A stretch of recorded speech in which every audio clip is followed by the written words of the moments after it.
Hello everyone and welcome to a new video.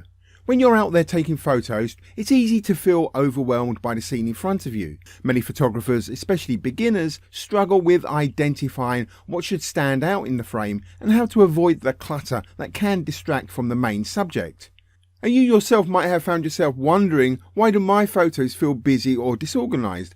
Or maybe you've had trouble pinpointing exactly what the subject of your photo should be. So I'm going to share 3 tips in this video which are designed to overcome these problems. And that will go some way to turning photos like this into photos like these.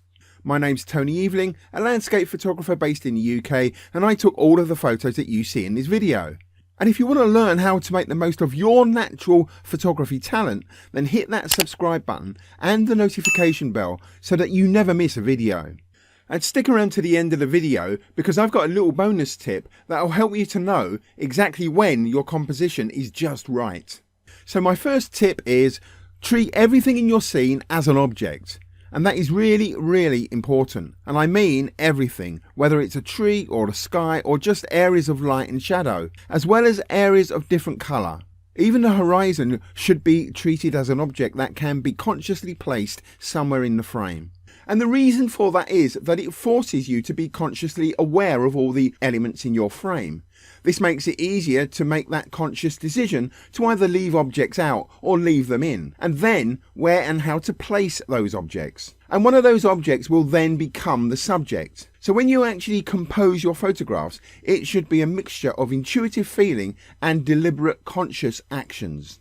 And so this process will happen after you've had that intuitive moment for a photo, what I call the moment of inspiration, something that I've talked about in a previous video. Once you start seeing the whole scene as being made up of objects that all need to be placed somewhere in your scene, you can then make a clearer decision about what the subject is and then how to lead the viewer's eye right to that subject. And this method will help to simplify your compositions and eliminate distractions, therefore creating stronger, more engaging photos. Once you are aware of all the objects in your scene, you need to determine which is the most important object. And that most important object will become the subject of your photo. And therefore, based on what I've just said, the subject doesn't have to be a typical object like a tree or a person. It could just be a bright area, a colour, or even a texture. What matters is where you want the viewer's eye to go to when they view your photo, because that is where the subject of your photo is, regardless of what the particular object actually is. And don't deviate from that and trust your instincts. Your instincts will nearly always be right. And to help you with this, when you're composing your shot, ask yourself 2 key questions. Firstly, what is the photograph of? And answer honestly and instinctively based on your initial moment of inspiration. And then secondly, where do you want the viewer's eye to go to when they first view the photo? These questions will help to reveal and then confirm your subject. And many beginners make the mistake of thinking that only conventional objects can be the subject, but that is not true. For example, in this photo, the subject of the photo is the brighter area in the centre, not necessarily the trees on either side. And that's because this is where I want the viewer's eye to go to when viewing the photo for the first time. Then the viewer's eye can then explore the rest of the image. So a viewer of the photo may say that the trees are the subject, and that is fine. But ultimately, you need to be totally selfish when composing your shots. That's how you create the most engaging photos. Focus on your perspective as the photographer, not what viewers might think later. Your moment of inspiration is what will lead you to the very best photo. Okay, now for tip number 2. And we are going to talk about the sweeping vista composition. And this is a classic, repeatable landscape composition. A kind of off-the-peg composition, if you like. Often applied when you have a wide-angle lens, plus amazing light, and then a very picturesque scene in front of you. The sweeping vista composition draws the viewer's eye from a foreground object into the middle distance and then onto the horizon and finally to the subject, which is often just the brightest part of the image. So again, not necessarily a conventional object. The wide-angle lens helps exaggerate perspective, pulling the viewer into the image and guiding their eye naturally to the subject.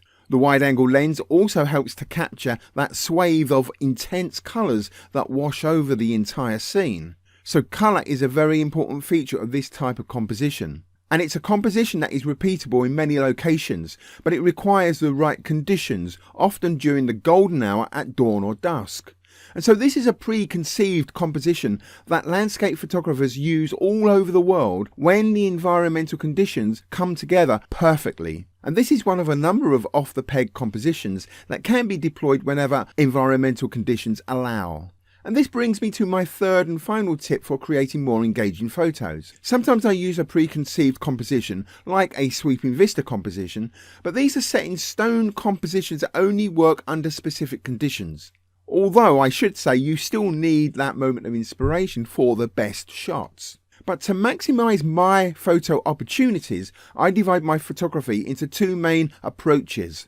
The first approach is preconceived photography, where I plan a shot in advance based on my knowledge of an area. I'll scout a location, wait for ideal conditions like the right weather and lighting, and apply my fixed sweeping vista composition, for example.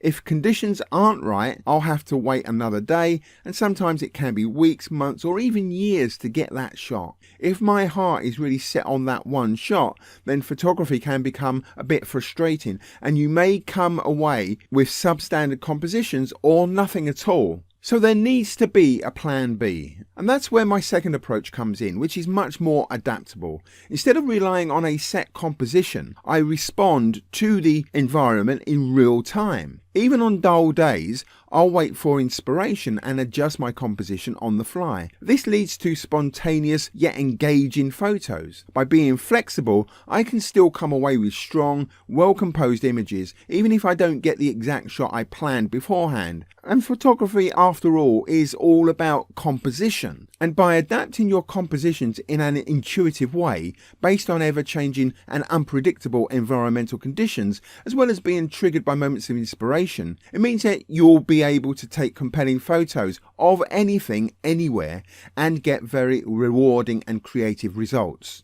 And if you still want more, outside of YouTube, I also offer a 6-hour course on composition, which will teach you everything you need to know about creating perfect compositions for every scene that you photograph. And then I have a set of Lightroom presets to create that muted colours atmospheric look. Both these products will be listed in the descriptions of each video, including this one, at a discounted price exclusively for my YouTube viewers. And finally, here's the bonus tip that I promised, and that is to always be mindful of balance in your compositions. Whilst it's important to focus on your subject, ensuring that the elements around it are balanced helps guide the viewer's eye without distractions, and this keeps the composition cohesive and engaging. So when you're out there composing your images, ask yourself the question, does this jar in any way with me? And yes, I do actually physically say those words in my head. I then answer it too, all in my head. Because it helps me to see things that I might not otherwise see. And be mindful of the fact that your compositions only have to be correct. Your photos do not have to all be spectacular. If your composition looks right, then it will be right. It sounds almost too simple to be true, but a lot of photographers overthink things way too much. And all these little things will help you to take better photographs overall. So there you have it, 3 key tips for improving your compositions and a little bonus to tie it all together. So remember, trust your instincts, treat everything in your scene as an object, and use techniques like the sweeping vista composition when the conditions are exactly right. And with practice, your photographs will become clearer, more organised and more impactful. So now go out and put these tips into practice and tell me in the comments how it went. And if you found this video helpful, then don't forget to like, subscribe and hit that notification bell. And now that you know how to identify all the objects in your photo, the next step is placing them for maximum visual impact. Where should the horizon line be? Is it appropriate to center your subject? Or should everything follow the rule of thirds? The answers to all of those questions can be found in this video right here.